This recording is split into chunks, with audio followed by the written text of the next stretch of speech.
Welcome back, friends, and today I wanted to make a video on something that has been bothering me a little bit in the space. And again, I'm someone who coaches, I'm someone who has a lot of different communities, I talk to a lot of different people, I see a lot of different things.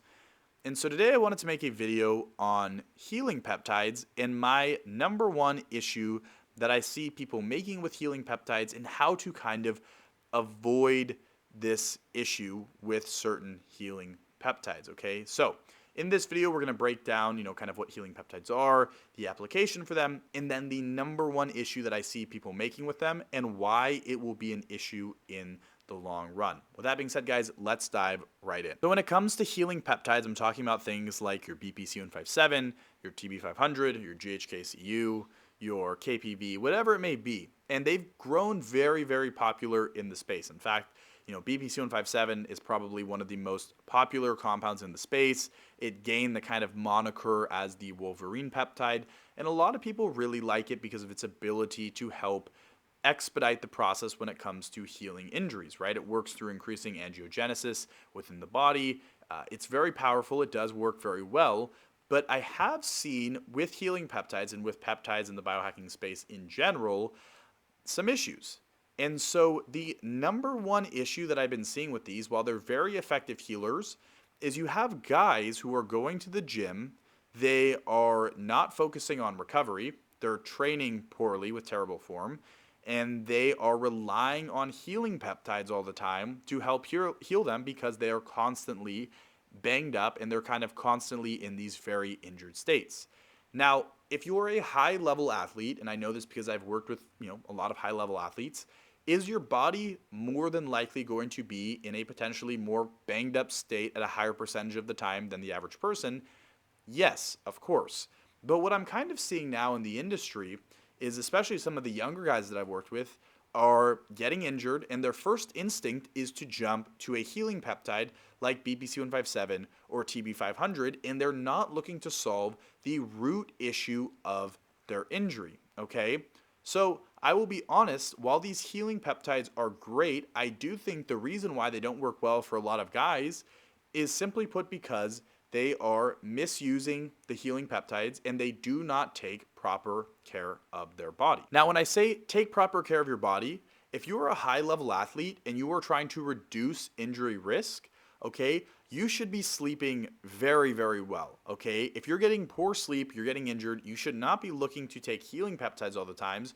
You should be looking to heal or fix your sleep, okay? If you're a high level guy and you're training and you're running yourself into the ground constantly and you're not periodizing your training at all, you're not taking proper rest days, you're just running yourself into the ground over and over and over again, you're not looking to let your body heal or rest and you're always getting injured, you need to fix that issue. If you're a guy and you have bad form in the gym, or if you don't care about form and you just go in, you just lift kind of however, you need to fix that issue, okay? If you're a guy and you don't eat well, you don't give your body the proper nutrients to recover properly and to reduce injury risk, you need to fix that, okay? Or if you're a guy and you don't properly, stretch, or you don't properly warm your body up, or you have no sort of recovery modalities in place, then you need to fix that. The problem with these healing peptides is they are fantastic, they're great, they work really well, but if you're a person and you don't take care of your body at all, they can become kind of crutches almost, okay? If you're getting injured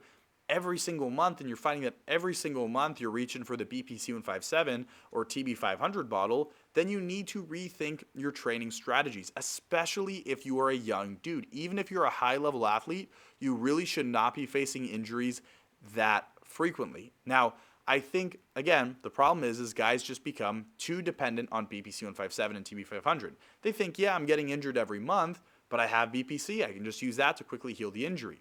And again, what I've noticed too is that BPC-157 and TB500 and all the other healing peptides become far more effective when you take care of your body. I've noticed this with myself, I've noticed this with athletes I've worked with, but when you properly take care of your body and make sure you're stretching, make sure you're focusing on your form, make sure you're focusing on how you're moving, make sure you're focusing on your recovery. I've noticed too that healing peptides tend to work much more effectively when you are properly taking care of your body. And this should be your due diligence as an athlete. Just because you have a great healing peptide protocol, again, does not mean that you should ignore things like stretching or things like recovery modalities or proper sleeping or seeing certain specialists that can help you get your body adjusted. Again, I'm not necessarily a stickler for this modality is best or you have to do this, but I do think investing in your body and investing in your recovery and understanding proper recovery is going to be crucial for you as an athlete, and it's going to be so much important for you than just using a peptide stack, especially if you notice you're getting injured time and time again, especially if you're a young guy. Look, if you're a young guy and you're needing to blast peptides constantly because you're constantly getting injured, then you need to rethink things just a little bit, okay? And that is the point I want to drive home with this video. So not only will you be getting injured less, will your performance go up, and your peptide stacks will become more effective and you'll be saving money, but the most important thing is that you will have more longevity in your athletic career. And again, these peptides are great, but you have to understand what they are. And you have to understand that they are just, simply put, tools when it comes to helping to fix your body. Okay? Again, if your body's all out of whack and you don't use proper form constantly, you're just going to keep getting hurt, keep doing these peptide cycles, and keep just putting a band-aid on the issue instead of actually going in and fixing the issue, okay? So guys, if you guys want more information on all things biohacking, head over to biohackingu.com. I hope you guys found this video helpful. Don't forget to comment, like, and subscribe. And until next time, I will see you guys later.